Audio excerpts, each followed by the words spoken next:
A hidden danger inside your rental car that could leave your personal information up for grabs. Technology makes life easier on the road, but if you're not careful, the information that your phone shares with your car could get in the wrong hands. Team 10 investigator Adam Rakusin found that your personal information is at risk even after you unplug.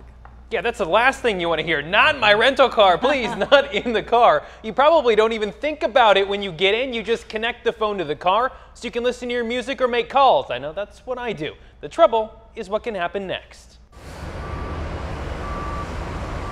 It may sound like a bad pickup line. Hey, rental car, you want my contact information? But if you pair your phone when you get in, you're forming a connection that could eventually lead to heartbreak and disappointment. You're saying that you trust the vehicle and you want to enable that vehicle to communicate with your phone. Ted Harrington is the executive partner at Independent Security Evaluators. One of their specialties, vulnerabilities in vehicles. Start the car with that. Years ago, they built a weaponized software radio that allowed them to start a vehicle without the authentic key. What connected devices have fundamentally done is they've just changed the attack landscape. I asked Ted to walk me through Bluetooth connection in cars to find out what information you're sharing with your rental ride. Once you connect to the onboard system, the onboard system now remembers you. Meaning whatever you name your phone, the machine will remember it. So when you connect, that name will be stored and come up on the screen.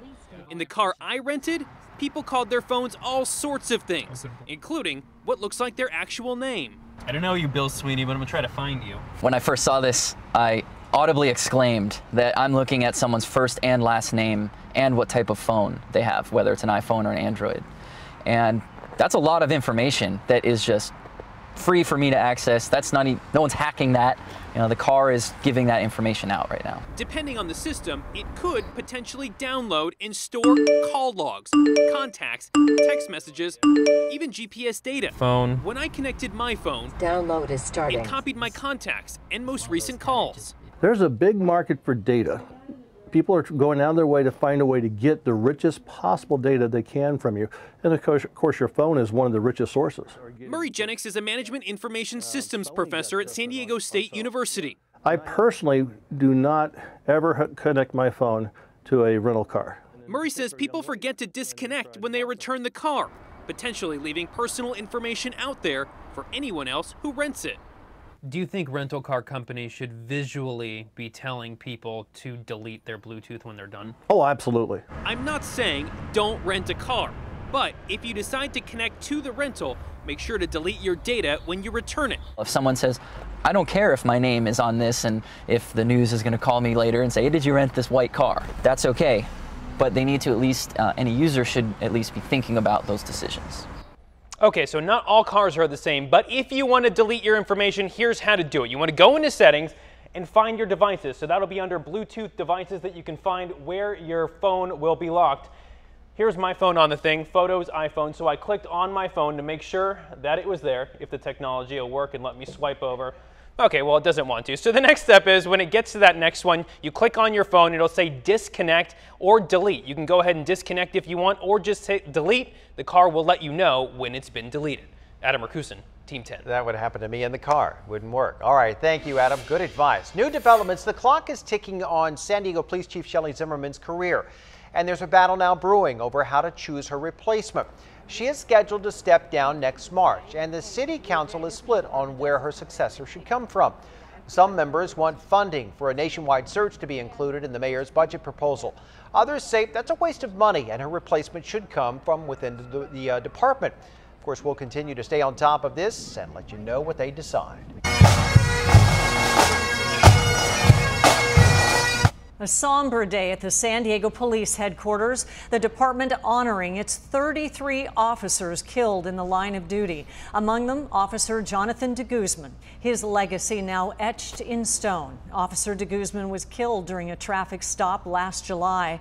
Family members of 18 fallen officers were at today's ceremony. They were presented with a medal known as the Police Cross. Weather8 certified San Diego's most accurate forecast. This is 10 News Pinpoint Weather, sponsored by San Diego's 2 men in a truck, movers who care. It has felt like summer the last few days, but Winter's going to come creeping back here real quick. Winter is like, hey, everybody. Yeah, I'm still here. You miss me? Yeah. Right. Because I'm back. At least not yet, but pretty soon it's going to be here and temperatures will be plummeting. There'll be a chance for rain this weekend. So if you're making plans for any outdoor activities, have a plan B and maybe include a few indoor activities as well. Let's take you outside. It's still nice out. Beautiful evening in Pacific Beach.